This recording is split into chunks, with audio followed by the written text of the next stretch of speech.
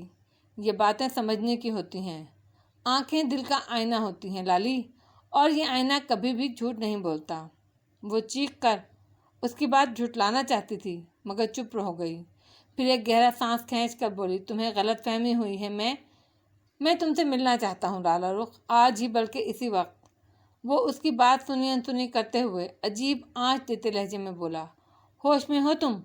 وہ گھٹے گھٹے انداز میں چیخی، بالکل ہوش میں ہوں، بلکہ اب ہی تو ہوش میں آیا ہوں۔ اور بات سنو، میں مصطفیٰ خان کی حویلی سے 1 کلومیٹر دور ہوں، ایک مقامی پارک سے بات کر رہا ہوں، تم اسی وقت یہاں آ جاؤ۔ لالا رخ کو لگا وہ چکرا کر گر پڑے گی۔ اس نے جلدی سے بیڈ گراؤنڈ پر ہاتھ رکھ کر خود کو سنبھالا دیا، مگر اس کے اعصاب بری طرح منتشر ہو گئے تھے۔